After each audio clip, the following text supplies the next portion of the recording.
Welcome to the Pistis With Us podcast, where our faith unites us in conversation.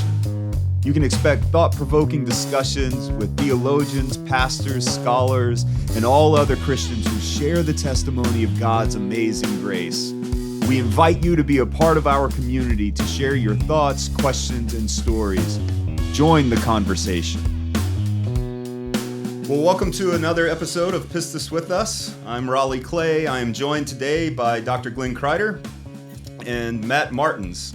We had Matt on a couple of months ago to talk about his book, Reforming Criminal Justice, A Christian Proposal. And so Matt, will you just introduce yourself, talk a little bit more about your qualifications for writing the book, and then I really want to talk more maybe about the second half of the book. We spent a good bit of time on the first half of the book in the first episode that we had you on, and so maybe talk about more of the second half of the book and maybe how some of these things look maybe in real life and some real practical applications that we can pull from this. So thanks for having me back. It's great to be with you guys again. I always love catching up with you both. So my background. So I have been a lawyer for just over 27 years. I graduated from law school in 1996. At some point along the way of practicing law, I decided to go to seminary on a part-time basis, and that's where I guess directly and indirectly I met the two of you. I took, I think, every theology class I had from Dr. Kreider, Nice. including the first one remotely where we didn't meet, and so I knew him before he knew me. And then the second one in person, which I write about in the book actually because it was so impactful. As a lawyer, though, over the 27 years I spent about 9 years as a prosecutor. I was both a line prosecutor, prosecuting every federal prosecutor, that is, prosecuting every type of federal crime you can imagine. And then also was a political appointee in the Bush administration. I was chief of staff in the criminal division at the U.S. Justice Department. So dealing more at a policy level with criminal justice issues. And then I've been probably for 13 years, roughly 13 years, I've been a defense lawyer. So I've defended all types of criminal cases, mostly white collar, but I've also done some more street crime, I guess what you'd call it, type cases as well. I've defended murders. I prosecuted murders. I guess not murderers. I've defended people charged with murder. I don't defend murder. That was going to be a different conversation. I categorically and unequivocally agree that murder is bad, but I have represented people charged with such offenses. So that's, I guess, my background to the extent I'm qualified by those experiences, and then a lot of time thinking about the issue of criminal justice as a Christian. I guess if I'm qualified to write the book, that's what qualifies me. Yeah, good. And I think there are some, pivotal qualifications there of how you're looking at these things, both from a prosecutor standpoint and a defense attorney standpoint, and how you're looking at both loving the victim and loving the perpetrator of a crime, and how that would look within the criminal justice system from both perspectives. Is that fair? Yeah, I guess the way I'd put it is we're obligated to love people, and people are both crime victims and criminal perpetrators. And so my obligation to love them is not dependent on which of those lots in life they find themselves in. The obligation to love is universal. According to Scripture, extending even to the enemy. And so I think I would state it in terms of our obligation is to love people regardless of which of those categories in the criminal justice system they find themselves in. Have you found, just in your experience, one or the other of those two positions, either from a prosecuting standpoint or a defense standpoint, more difficult or just different in terms of thinking through this idea of loving your enemy? Does that make sense? I don't think there's any question that what comes harder to us is loving the person who's accused of a crime or convicted and in fact committed the crime. I don't think that that's a great insight I have. I think that's just all of us experience that naturally. If we have any soul, we're going to naturally sympathize with people who've been harmed, Mm. seriously harmed at Mm. times, and feel, and I mean, probably rightly so, less sympathy for people who have intentionally committed wrongs. Mm. But this isn't. But I'm not talking about sympathy. I'm talking about love, and those aren't necessarily the same Mm. things. And so our obligation to love, defined by Christians as willing and seeking the good of another, extends even to the enemy, as Christ says. So I can naturally feel a connection with people who have been wronged by crime. And I may feel no sympathy or no connection with Mm. people accused of crime. And that makes it harder and frankly heightens the need for the answer to the question of how do I love that person, even though I don't feel any sympathy and frankly believe they should be punished, and rightly so. Mm. And so the question is, what do I need to do? How do I go about loving that person who deserves punishment? Mm. I think the challenge that pastors and other ministers face is that it's one thing to to pursue love. It's another thing to encourage victims Mm. to pursue love. I mean, love isn't one of those things that can be mandated or forced. I mean, I'd love to hear you talk a bit about how one would encourage somebody to love as for whom that's a really difficult Mm. thing to do. So I think that's a really good question, and I think it's a question that actually kind of solidified in some ways in my mind, just in a very tangible way, recently when I watched on television the sentencing of Shooter, and I saw the parents who had lost children in that speak, Mm. and saw them speak with a lot of emotion. Mm. Um, and I could understand as a parent of a teenager that emotion. Mm. Uh, but there's a difference, I think, between being able to understand where, as a human, that emotion would come from and how natural it would be. I think that's different than saying that's okay. Mm. In other words, sometimes that emotion, um, grief that is understandable and normal and human, can go to the point of being an unrighteous anger Mm. and even a hatred. You know, Mm. when people want to see um, horrible things happen to people in prison. I'll just leave it at that. Mm. I think that at that point we've crossed a line from um, understandable grief to sin, Mm. because that is not willing and seeking the good of another. And I say that with no belief that is easy to do or that I would even pull it off Mm. um, if I were one of those parents. But I do think there's there is a time, and it may not be right in that moment. And Mm. perhaps it's what I'm trying to do through this book is talk about it in advance when it's not bound up with Mm. that emotion, to say that as Christians, we can rightly want to see people punished for wrongs, and we can wrongly want to see people punished for wrongs. Mm. And the difference is whether or not we want to see that punished as a means to seeking the good of others. Mm. And because that's what loving our enemies, loving the wrongdoer means. And so I'm trying to back up and say vengeance is not what we're seeking. Um, Rebalancing the pain scales of the universe is not what we're seeking. It's not a you hurt me, so I'm going to hurt you in an equal measure so you feel the anguish that I'm feeling in this moment. It's you have done wrong. We need to truthfully tell you you've done wrong, and we need to discipline you in order to dissuade you from pursuing this life that is destructive.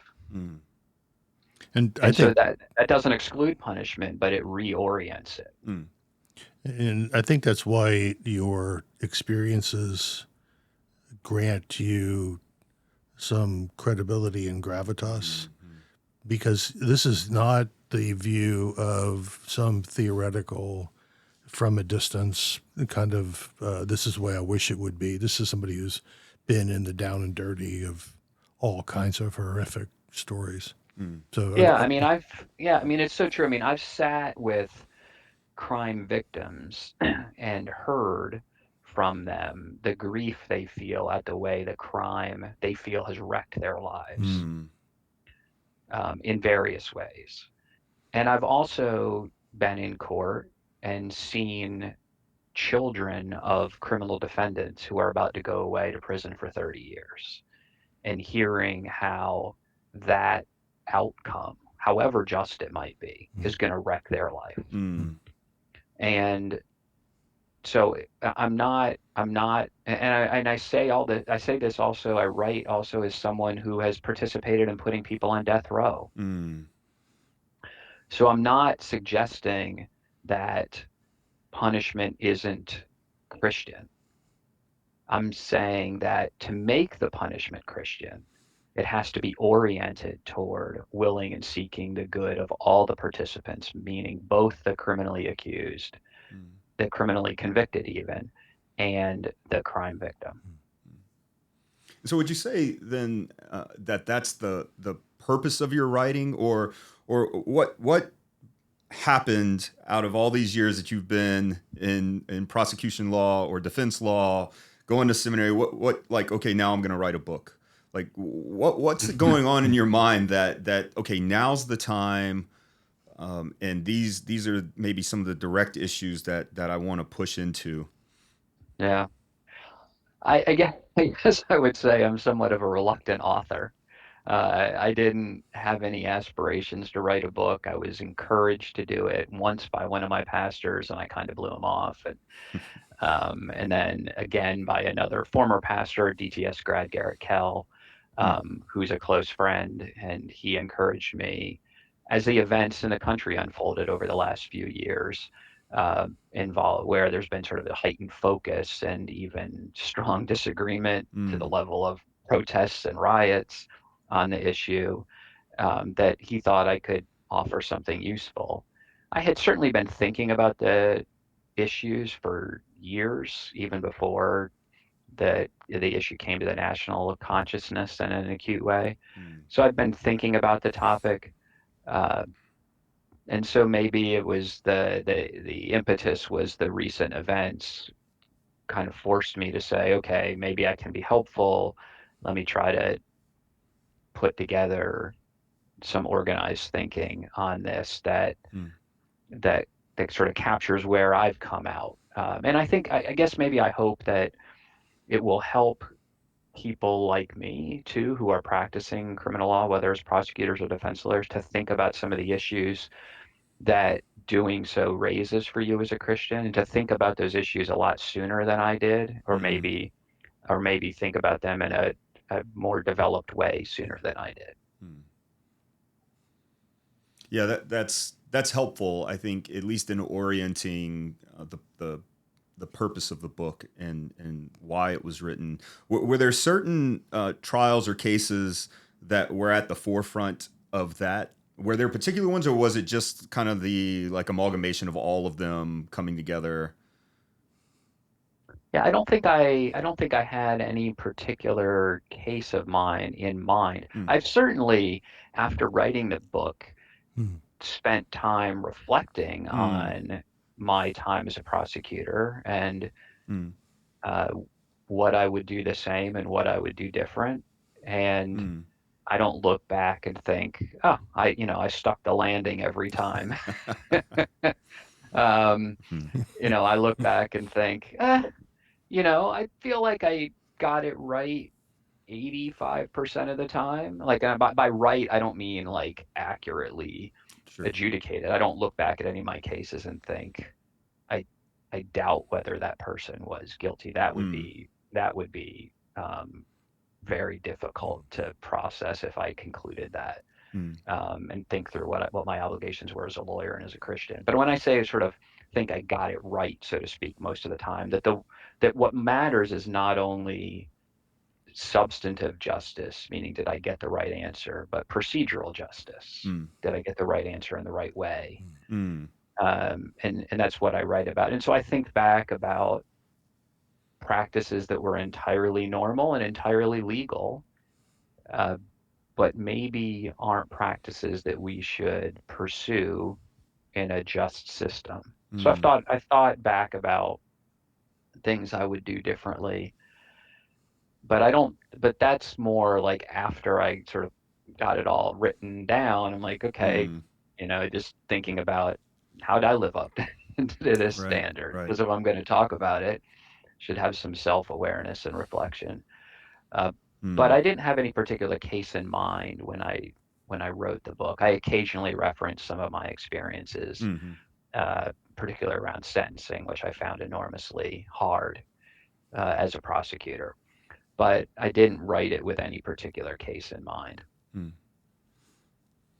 The last time that we spoke, I had a couple of listeners reach out and talk about that seemed like a lot of the focus. I didn't recognize this. I actually went back and watched and like maybe there's some validity there, but that the major focus was on how do we love the perpetrator, and to the point to where the question was asked, well, okay, y'all spoke about that a whole lot, but how do we actually within the community, so maybe not even in the justice system particularly, but in the Christian community, how do we love the victims of crimes well? And can you talk maybe about the idea of forgiveness within this within the Christian paradigm of loving the enemy and praying for those who persecute you, wanting the good for even the perpetrator, and at the same time, the person who is victimized is not minimized?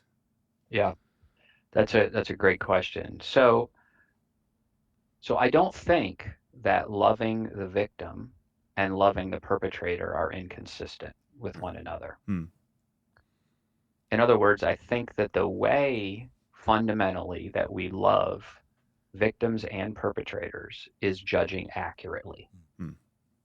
That rendering true judgments, as I think it's Zechariah calls it, judging accurately, meaning rightly determining what should and shouldn't be a crime, and then rightly determining who did or did not commit the crime, is in the interest of both crime victims and the criminally accused. That no crime victim is loved by convicting someone who didn't do it. Right? In other words, we think of the too often, I think, honestly, when exonerations come to our attention, when years later it's learned that a particular person, man or woman, has been in prison for decades for a crime they didn't commit, we immediately think, oh, what a travesty to that person. It is for sure a travesty of injustice to that person, but there's a family of victims behind every one of those exonerations, who has likewise been deeply wronged by our failure to judge accurately. They have been led in many instances to believe they've been lied to by the system, told that the perpetrator of perhaps a horrific crime against their daughter or son or mother or father or brother or sister has been vindicated when it has not. The society is led to believe that they are safer because the person who committed that horrible crime has been taken off the streets, when in fact that person has not been taken off the streets, and the society, the culture is still left exposed to that particular wrongdoer who has not been loved because he or she has avoided the disciplinary correction of the law. So so if justice in the legal, if love and thus justice in the legal context is fundamentally about judging accurately, then that is a judging accurately is how we love both the criminally accused Mm. and the victims of crime. And so when I talk about what we need to do to judge accurately, I recognize that it often sounds like what I'm talking about is being concerned about the criminally accused. Mm. But that's not what Mm. I'm trying to suggest, that the system is playing out against the criminally accused. And what I'm critiquing is a system that is playing out against that accused in a way that will not ensure accurate outcomes. And those lack of accurate outcomes do wrong not only to the criminally accused, but the criminally victimized. I mean, there's a Mm. bigger discussion here. If there's I talk about exonerations. There's been about Mm. 3,380 exonerations since the advent of forensic DNA technology in August of 1989. Mm. That's a lot of injustice committed against the accused who was not guilty, and against the victims whose wrongdoer, the one who did them wrong, has not been appropriately punished. Mm. But there's another story also, which I allude to in my book, but don't go into as deeply because I'm not an expert in policing. Mm. But only about 50% of murders in the United States are prosecuted. Mm. Roughly 50%. Wow. And the clearance rate for other serious crimes. So if you looked at murder, rape, robbery, theft, sort of the major crimes, I guess we'd say. Mm. Only the statistics vary, but the most recent estimate I read suggested that about 10% of those are solved. Wow. So that's an issue of policing, not a prosecution, and I haven't focused on that because I'm not an expert in policing. I have a brother who's been a police officer for over 20 years, Mm. and he and I have talked about perhaps doing that book and tapping into his expertise there. Mm. But that is a situation where huge numbers of crime victims are going unloved, and huge numbers of criminal perpetrators are going unloved because they are not getting the discipline of the law that will Mm. almost inevitably result in them continuing down a Mm. self-destructive path in life, self-destructive and others destructive path in life. And Mm. so I don't view it as like we've got to pick sides, and I don't in fact want to be heard as I'm saying love this person and not this person. Sure. I'm not trying to say, well, we naturally love the crime victim, so I want us to quit doing that and love the criminally accused, or even that I Right. want us to love the criminally accused more. I Mm. focus on that, as I had mentioned, because that's who the system's operating against, and because I think it's where, if we're honest, we struggle the most. I don't think we struggle with, I don't anyway, loving crime victims. Mm. And so I'm sort of talking to what I think is a natural human weakness. I hope not taking for granted that our failure to solve crimes is a failure to love crime victims. Mm. That's really helpful. Yeah. Yeah, I think so. You're addressing the lack, not trying to be equal time. The amount of time Yeah, devoted to a subject doesn't indicate the importance of that subject. I think I said yeah, that. Yeah. yeah. I'm writing to the struggle, right? Right. To the extent I'm taking for granted the other side, I want to be clear that we have an obligation to love crime victims. And that begins first and foremost with protecting them by holding those who violate them accountable. And that's what I find interesting in talking about this. When I was approached by, I was approached by one person, and then several people made comments, and I wanted to talk through those comments well about this. And so, from their perspective, they've seen a shift in what preachers are talking about, books that are being written, that there is this huge emphasis now on loving your enemy, which and I mean, your book is um, just full of, which is great. And so I find it interesting that what we're saying has not been the emphasis. Other people are finding, well, that's been the emphasis, and the victim has been de-emphasized to the point now where they're saying, well, we need to talk about how do we love the victim. And so what you're saying, if I'm not missing you here, Matt, is that loving the perpetrator, and seeking justice, and having our at least maybe focus shift that way, to accuracy and prosecution, which I want to come back to because you mentioned that a whole lot. So I want to talk about that a little bit more. But that this whole idea is love doesn't go in like two directions. It's just omnidirectional. And this idea of loving the perpetrator properly, rightly, is loving the victim properly and rightly, and vice versa. And so it's just like encompassing, not this, okay, so I need to love this person and love this person, but it's just love people. Love people, and that we can love both crime victim and criminally accused, and that the way we love them both simultaneously is by judging accurately. Okay. Yeah. That where we're not left to like, well, I have to do this to love the crime victim, and I have to do this different thing to love the criminally accused. Right. That loving them both is fundamentally a question of judging the case accurately. Now, I would put sort of one caveat around that. Okay. And it's this, that all authority to judge crime is not delegated to humankind. So let me try to explain what I mean by that. Let's just please. take the Old Testament story, the Old Testament command, the Old Testament law requirement that a crime be committed, that a crime be punished, but only on the testimony of two witnesses. Mm-hmm.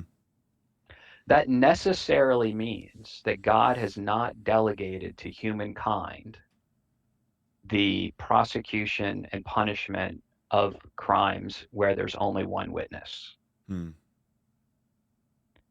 Now that's a frustrating limitation. But I do think that what we see in there is that we're reminded that while all authority is God's, and he promises that he will come again in glory to judge the living and the dead. He promises that he will set all wrongs right. He promises that while we can't restore the days that the locusts have eaten, he can, and he will. And so our obligation is to use the authority that we have been given to judge accurately. But there is this category that will necessarily be left unresolved by us if we properly exercise the authority God has delegated. And that will be frustrating. It will be at times maddening, even infuriating. And yet it's in those circumstances that we're left to trust that there is a God who will set all wrongs right. But those same limitations are not found in our justice system, right? I mean, can a person be convicted on the basis of one eyewitness? Can be, has been, and has been executed based on such. Yeah. I talk about that in the book. And the question I raise is, what moral authority has God delegated us to do that? I think the answer is he has not, and that it is seizing power from God that he has not given us. It is, and it is itself an unjust act. In other words, being a Christian and having a justice system that reflects Christian justice has to reflect the limitations of God's delegation to us. And so in that instance, in those instances in which the justice system, God has not authorized us to have a justice system that reaches that situation. That doesn't mean that there's nothing we can do for the victim. It may mean that we can't criminally punish the accused because God hasn't given us that authority. And then what we have to say is, okay, how do I love this person who has been criminally victimized in those instances where perhaps it's painfully obvious that someone has been, perhaps it's a murder and we literally know there's a dead person, but we don't have sufficient evidence to satisfy what I think Scripture demands in terms of certainty about who did it. but I still have victims. I have this whole family of people Right. who's got a dead relative, Right. and there are things that we can do um, to bear their burden, even if we have to await the last day to see justice. So if we want to do something about the system, recognizing that here's a place where the system has not been just, how can we who care about that, who are not lawyers, who don't have the way to influence the system from the inside, what can we do about that? I mean, it's one thing, and I reread the second half of the book again, because this wasn't the second time. I reread it again. And I'm struck by how overwhelming the evidence is of brokenness. So what do we do? I mean, I think first step is to recognize there's a problem. So, okay, you convinced me there's a problem. Now, what do I do? That's an excellent question.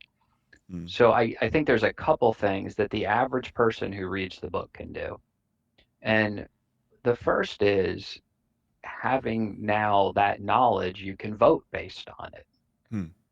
If you don't have the information, if you don't even appreciate that the system is broken, you might not realize there's anything I really need to vote on. You might be just think, well, there's a lot of crime going on. I want the person who's going to be tough on crime.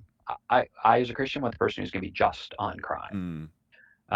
And so I want you to see, hopefully through the book, that there is injustice occurring in the way in which we're addressing crime. And that injustice, again, affects crime victims and the criminally accused. We can feel better we're locking people up, but if we're not locking up the right people, we're doing nothing to help those crime victims. So I want people to be knowledgeable, because criminal justice is one of the few areas where you can vote as a one-issue voter. In fact, you're only voting as a one-issue voter, right? When you vote for your local district attorney, he or she's not running based on foreign policy or welfare policy or environmental policy. They're running on crime. They're running on criminal prosecution. And so you are actually able to, in a very unique way that you can't with most other issues, isolate that issue and vote based on it. So you can go to the town hall that candidate runs and ask questions about either what their views are on certain issues, or about cases that you've seen reported in the newspaper where they've handled it well or handled it poorly, where they're not prosecuting certain offenses, or they've had a lot of exonerations, or whatever the case may be. You can usually get access to those politicians. It's not like the president of the United States and a whole Secret Service. They hold town halls and you can go talk to them. They'll frankly be thrilled probably if 10 people show up, until you show up with your questions. Right. And they might not want to do that again. But so just being knowledgeable as a voter and taking advantage of the opportunity to be a voter on what is a single issue election. In many states, I'm pretty sure this is true in Texas, where you may have a lot of listeners. You have judges who are purely criminal court judges. You have a separate court of appeals, the Texas Court of Criminal Appeals, that is just criminal cases. And so you can isolate, even in that judicial vote, you can isolate your vote to the issue of criminal justice. So that's one thing folks can do, just the average person, not even a lawyer. The other thing you can do, though, is serve as a juror. The single most frequent question I probably received over my entire career as a lawyer from lay people is, how do I get out of jury service? Nobody wants jury service. Right? Like, I mean, I show up, I'm trying to pick a jury. Everybody's got every excuse in the world, from a hangnail to my, whatever inconvenience this is going to be. And you know what? It's going to be an inconvenience. It's going to wreck your week. But this case could wreck somebody's life. Multiple people. Multiple people's lives, right? If wrongly decided, it could wreck somebody's life. Wreck both the victim and the accused, as I've talked about. And so what I would say to folks is, don't try to get out of jury service. View it as a stewardship that you uniquely have. It's like not everybody got 10 talents. Some got 5 and some got 1, right? Not everybody in the history of mankind got this particular stewardship to go serve on a jury. But we, unique among people in the history of the world, got that talent. And we can go bury it in the ground, or we can put it to use. And so I often, when I talk about this, I talk about, we're often upset at those 3,380 exonerations. But, some significant number of those were after trial. Interestingly, not all of them were after trial. 25% of people exonerated pled guilty to crimes they didn't commit. We would talk about I talk about in my book what causes that. Yeah. But in those 75% of those 3,380 exonerations, one juror could have stopped it. Because in the United States, you need a unanimous jury in order to have a guilty verdict. And so one juror who said, I'm going to demand accuracy, like actually I'm going to demand proof beyond a reasonable doubt. I'm not just going to kind of go along. I'm not just going to believe every witness who gets up there. I'm not just going to take the prosecutor's word for it. I'm really going to demand accuracy. I'm going to demand the modern day equivalent of 2 witnesses. If that had happened, if just one juror had put his or her foot down in those cases, those injustices could have been avoided. And that can be you. Yeah, that's convicting. I've gotten out of jury duty a couple of times. But I agree with you fully. Moving right along. Yes, let's move past. So what and I just want to be clear about this. That way, if people are listening, hopefully people are listening, but the same people are listening. You're not, when you're talking about loving and doing good for the perpetrator, and even that's the focus, because I think that we're absent in that love quite often. I'm absent in that love quite often. I'm absent in loving people that are good to me, let alone. But what you're not talking about is leniency necessarily. That punishing or disciplining, because discipline's more than punishment, but discipline or prosecution of the wrongdoer, you're not talking about trying to let them off easier so that somehow we can show them love through leniency. And you mentioned this kind of several times in your book when you talk about accuracy, and within accuracy you're also talking about proportionality. And so I think some of the anxiety that was brought to the surface for some folks was that it seems like, or at least it seemed like to them, that our last discussion was moving towards this idea of not punishing people severely if they've committed a severe crime. And so if you'll remember, just a couple of months ago when we were talking about some of this stuff, there was a movie that just came out that polarized a lot of people. Is it The Sound of Freedom? Is that the name of the Jim Caviezel about the I've heard of kid smuggling, child smuggling? Right. And I think, like, I know several people watched that movie, listened to our podcast, and were like, I'm not in the position that I'm going to love the people who perpetrated those crimes. I want them punished severely, and like rightfully so. And so what you're not talking about is leniency in sentencing. And can you speak about that from, hopefully I'm not putting you on the spot when I ask this, can you speak about that as a prosecutor?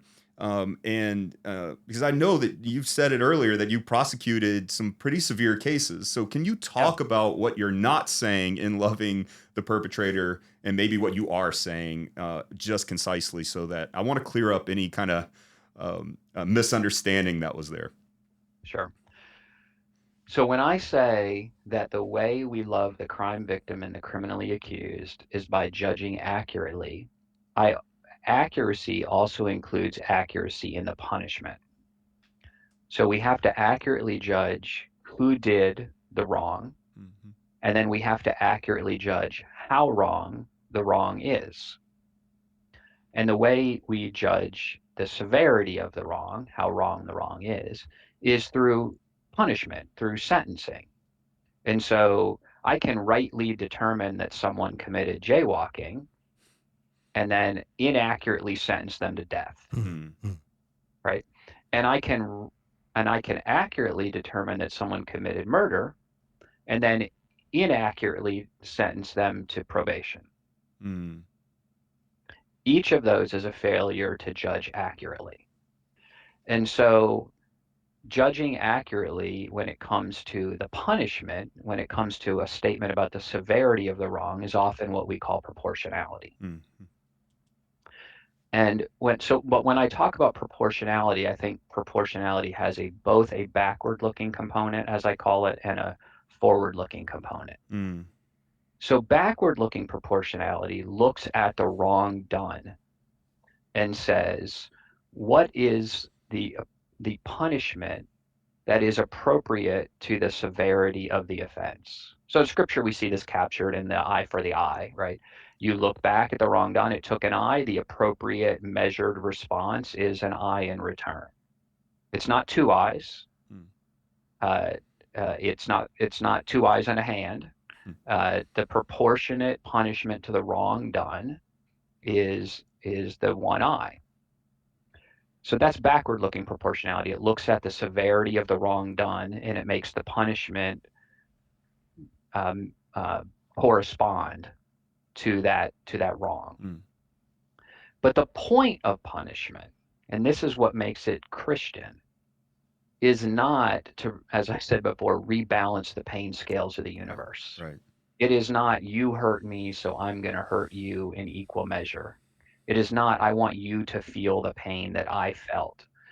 But punishment to be Christian is with the goal of seeking the good of the other person. It's motivated by love. I want you to be punished, not so that you will hurt like I hurt. I want you to be punished so that you will not do this wrong, that you will not continue down this path in life. And in that sense, this is what I call forward-looking proportionality. That we look back at the wrong done and say, what is the punishment that equates, that corresponds to that wrong? But then we have forward-looking proportionality that says, what is the punishment necessary to achieve that goal of love? To achieve, to bringing that person, for lack of a better word, to repentance. And it may be that something less than an eye will accomplish that with that particular person.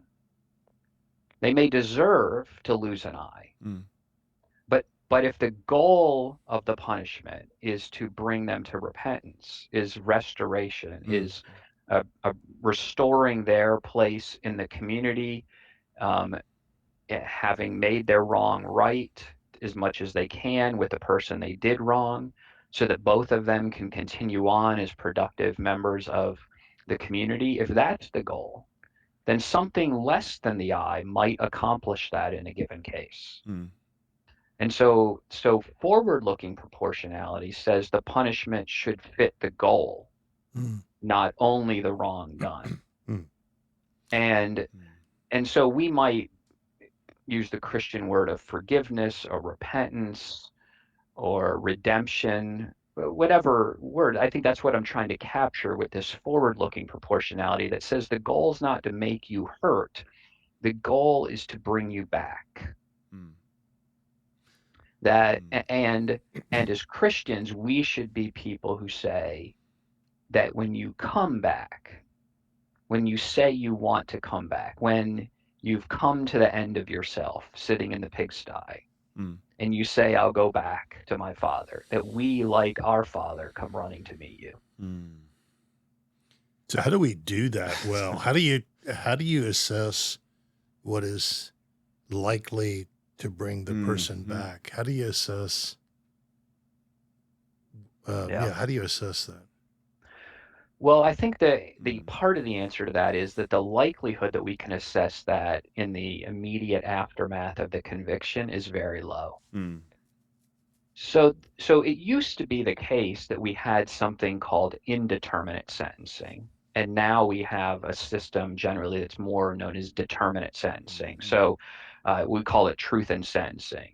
There's been a complaint that someone's sentenced to 10 years and only do 2, and so now we've adjusted the system so that when you're sentenced to 10 years, you're going to do at least 8.5 to 9. You're going to do almost the entire sentencing. It caught on with the phrase truth in sentencing. But that's what's called determinate sentencing. Indeterminate sentencing was what we had until, say, like this 1970s, where someone would be sentenced to 5 to 15 years. And then there was a parole board that could evaluate, has this person been rehabilitated? In other words, there's a recognition that you might deserve 15, but there's a possibility that you could actually be that person who repents. And so we're going to continue to, through a parole board, consider, are you the person who has mended your ways, has changed your ways? And we're going to create an opportunity to consider that at 5 years, at 6 years, etc. And it may be that you haven't actually ever repented, and so we're not actually then we're going to give you the sentence that you deserve. So we've moved away from a system that even allows for that, because the idea that at sentencing I could determine, oh, this is a person that only is going to take 5 years, as opposed to they're never going to repent, and so they should do the whole 15. There's really no way that you could expect a judge, with the limited information he or she has in the immediate aftermath of a crime. It's not even probably realistic to think that that person who did the wrong is going to be in a mindset that says, I repent right after conviction. That's probably going to take time, whether it's they're impacted by a prison ministry through that various Christian organizations have, or otherwise. I think we are people as Christians who believe that God miraculously changes people, and that there's an opportunity for us there to be involved with people who have gone in a terribly misguided direction. But we believe that God can save even the worst of sinners. And so there's good reason for us as Christians to be involved in prison ministry, and there's reason to design a system that recognizes that God saves people. Yeah, we are not only people who believe that God saves people, we are people who have a robust view of depravity and original sin as well. You do a really good job in the book, but for the sake of people who are just listening and won't have read the book, how in the world is it possible that people would confess to a crime they didn't commit? That sounds to the layperson so unbelievable that it must be made up. It is one of the most, to use the technical legal term, bananas statistics that I probably recount in the book. But so of the first 250, just to give your your listeners some context here, of the first 250 DNA exonerations. So as I mentioned, forensic DNA technology becomes a thing in August of 1989. In the first 250 exonerations, so meaning people we know to a scientific certainty didn't do it, 16 of them pled guilty. Wow. So we know that this happens. Of the 3,000, I think I said 3,380 exonerations, not all of them DNA, but a good number of them DNA since August of 1989. So of the 3,380, I think 24%, 800 and some, were people who pled guilty. So we know this happens. Now, why it happens, if I had to offer an explanation, I think is a constellation of things that work to cause that. One of them is to the extent that people are pressured during the interrogation process. And we know that there's various psychological pressures that can be brought to bear. To the extent that people confess in an interrogation, that could lead them to conclude, or their lawyer to advise them, you don't have a chance at trial. And we know, in fact, that is sometimes what happens, that people plead guilty to things they've confessed to in an interrogation that it turns out they didn't do. I discuss an example of that in my book, in the case of Henry Lee McCollum from North Carolina, who was sentenced to death. and spent over 30 years in prison in North Carolina before he was exonerated by DNA. And he had confessed to the crime. He then went to trial rather than pleading guilty, but it's an example of how that could play out.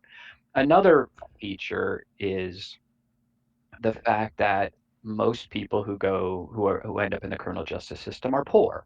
And so they can't afford counsel. And so they necessarily end up with public defenders who are generally phenomenally good lawyers and dedicated to the cause and wildly overworked. So study after study has shown that that states provide funding for about a third of the lawyers necessary to provide defense to the poor. And so if you don't have a lawyer who can spend the time, and who thus necessarily has to try to do triage and figure out who should plead guilty and who should I recommend to plead guilty and try to get a deal for, that lawyer's necessarily going to feel pressure to bring about, to encourage people to plead guilty.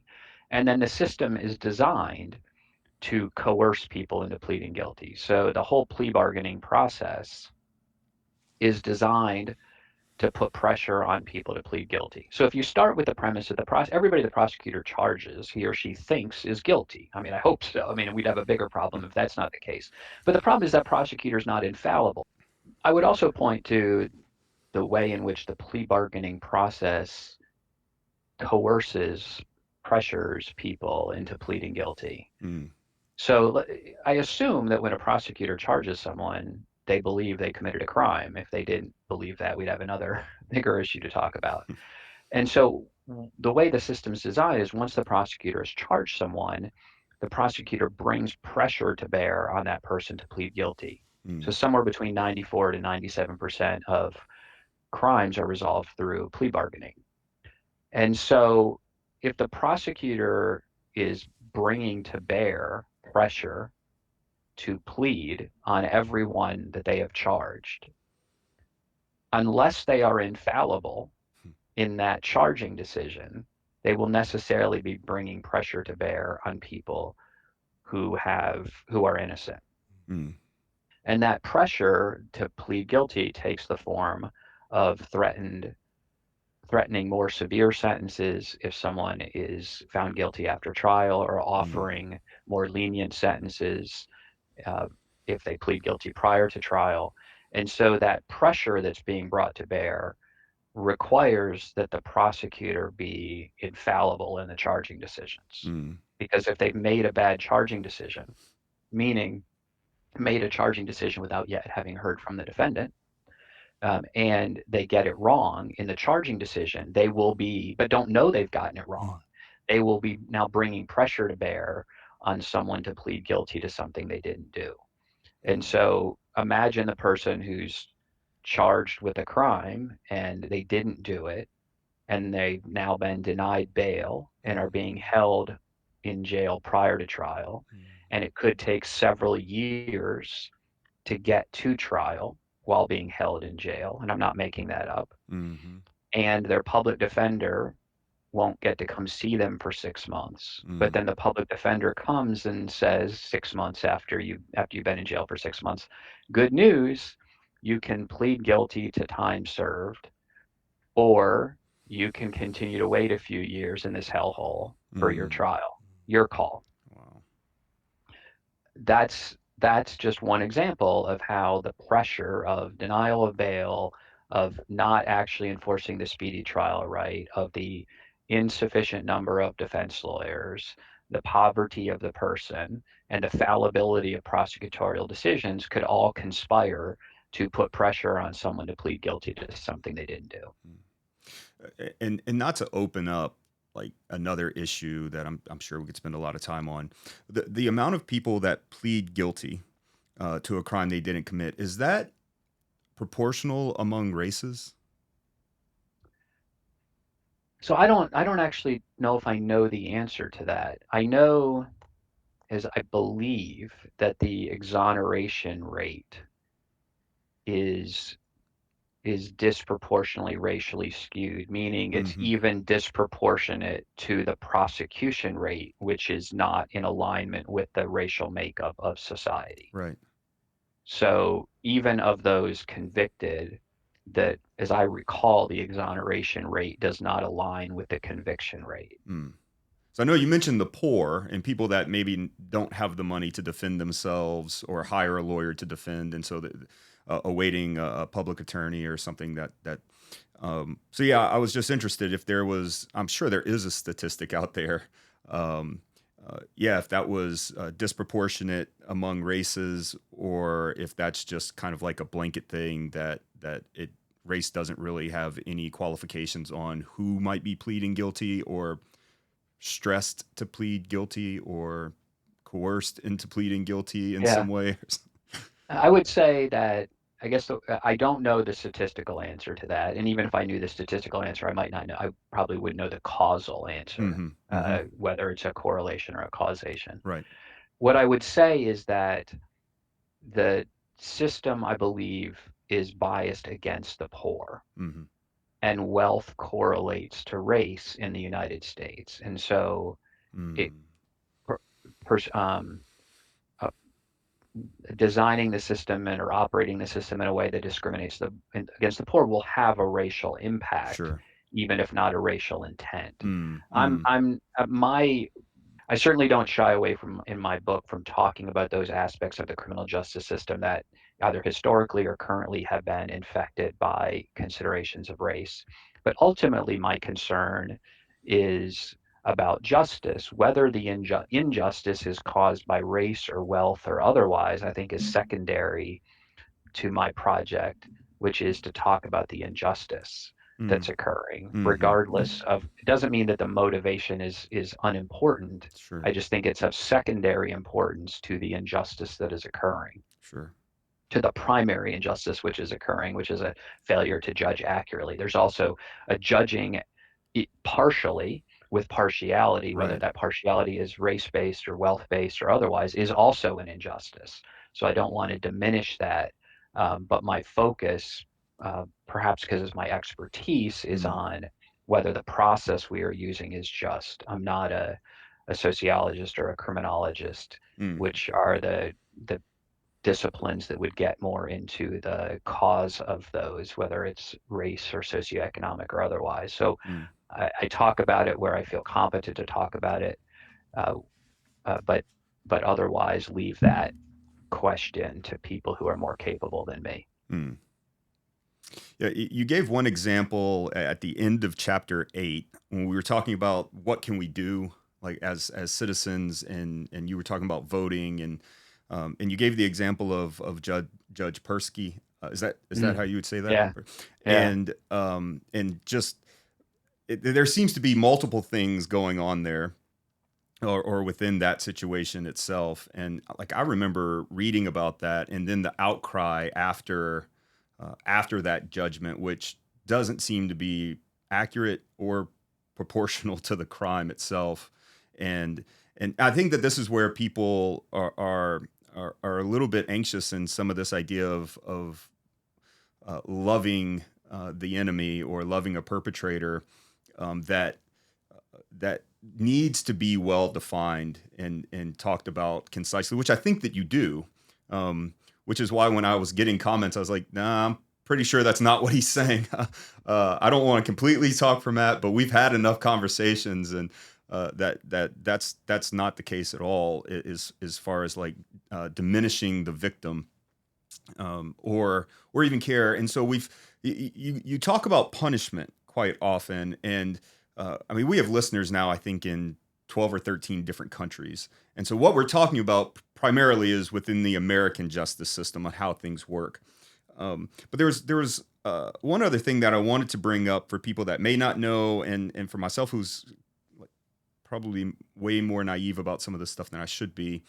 Um, are there rehabilitation efforts? So not just punishment efforts of like, okay, so uh, you rape someone, and there's a certain amount of years that you're going to be sentenced to, and you're going to serve.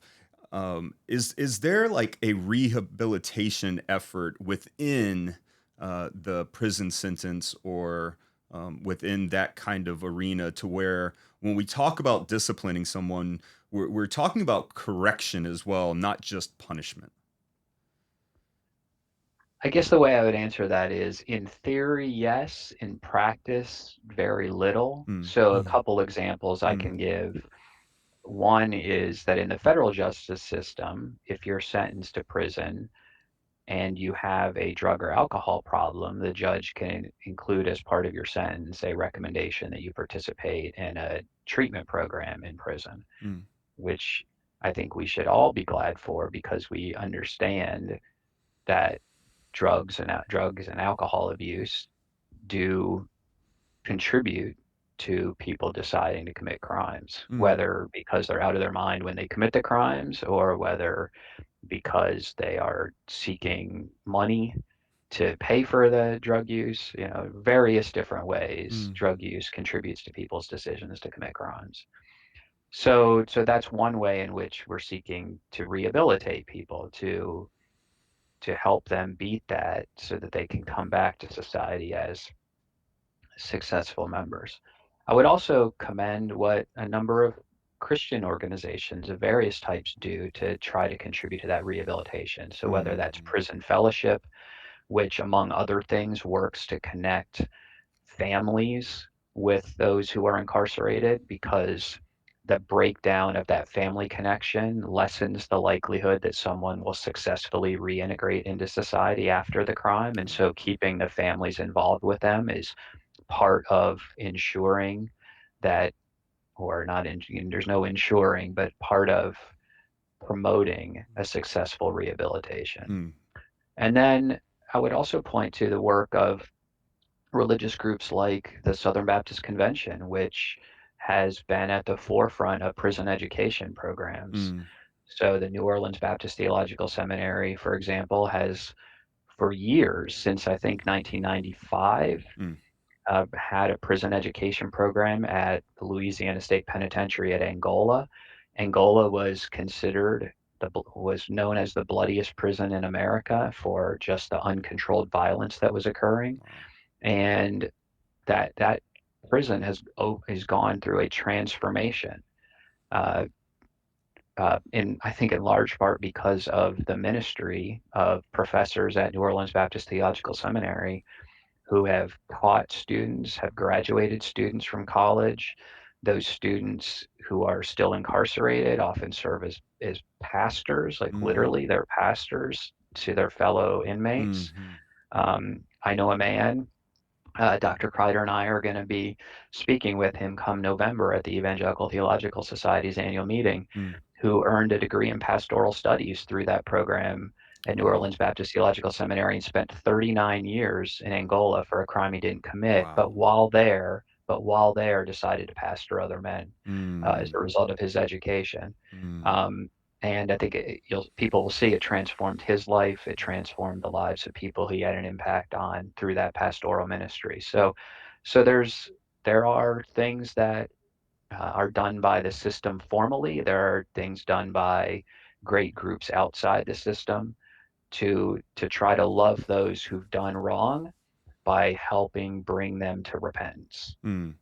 And an implication in there, as I'm hearing you talk, is part of loving the victim then of a crime would be to operate or to push for some kind of reformation of the perpetrators of crimes, that the victim then has a lesser chance of being re-victimized, at least by the same person.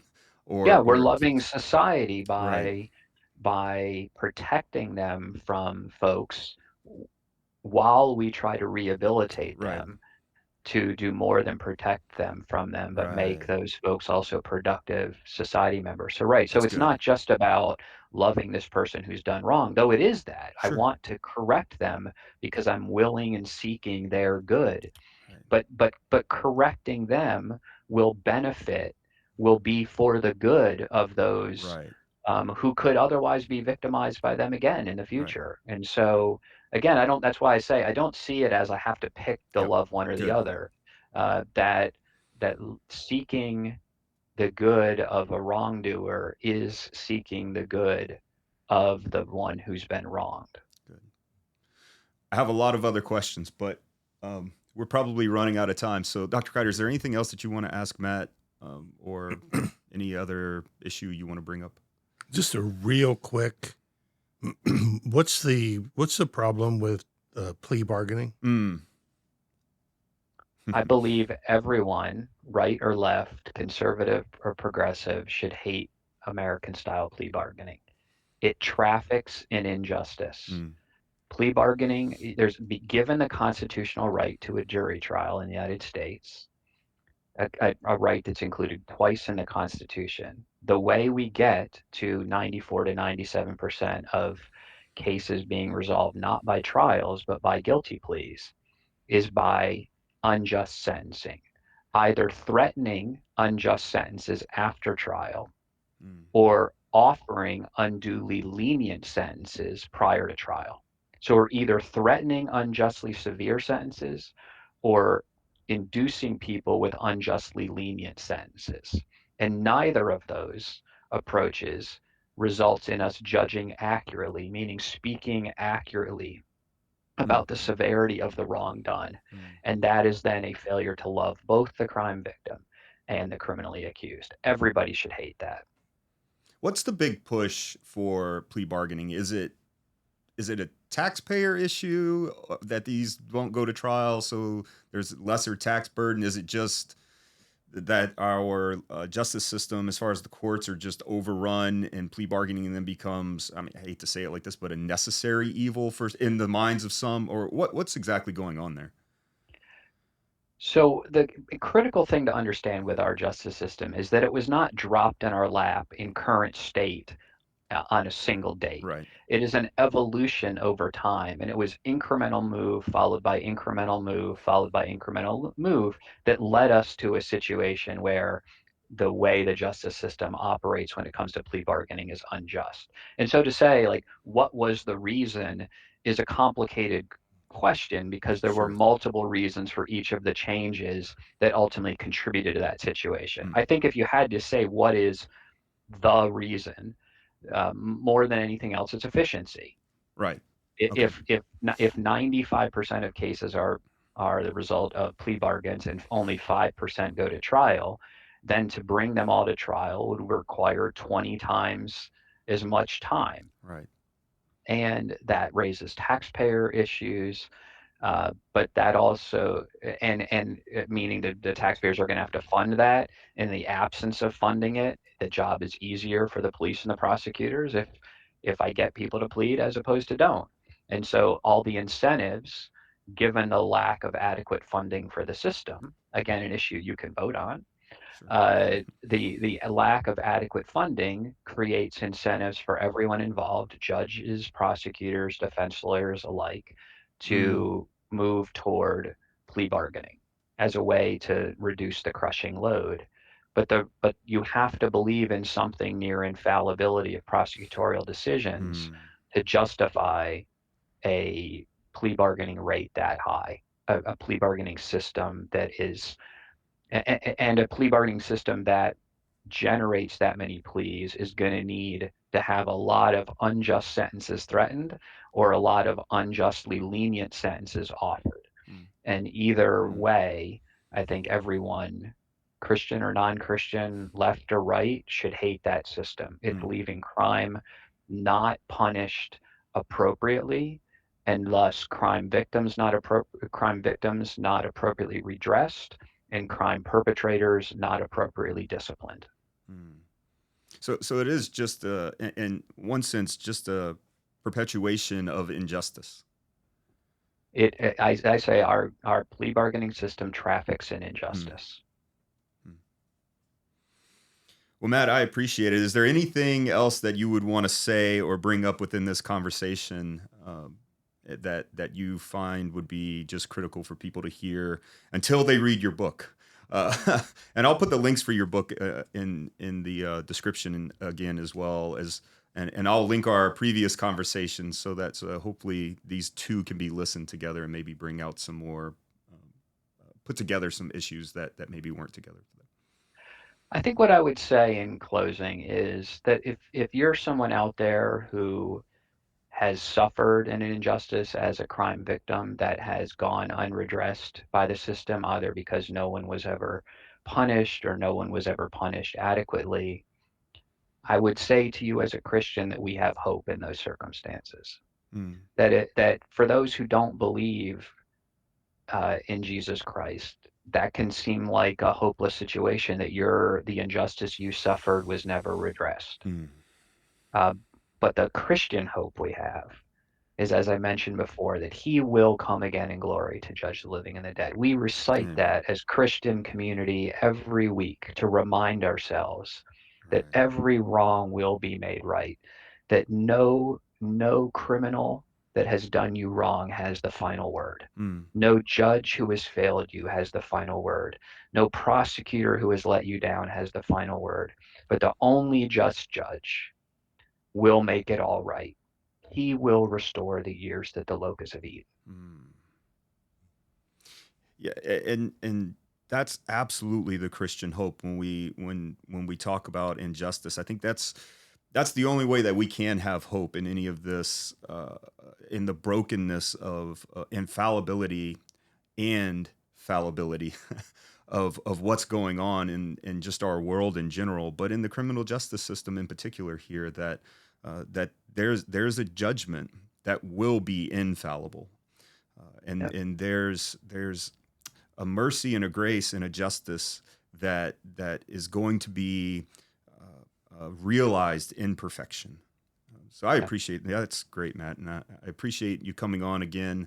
If it is up to me to ask again. So I would like to have you on again, and we can keep talking about this. I just think it's so. It is so important that as believers, particularly, that we can orient ourselves towards what does it really mean to love our enemies. And it's easy in some sense to say it, but it's not easy at all in praxis. And so I have appreciated your work, and I've read the book several times now as well, and I appreciate it more every time I read it. So thank you, and thank you for your willingness to come on again and have these conversations. Love to keep talking about it. Thanks for having me. Great, Matt. Thank you for joining the Pistis With Us podcast. To keep the conversation going beyond the camera, be sure to follow us on Facebook, Instagram, TikTok, and subscribe to our YouTube page, as well as wherever you listen to your podcasts.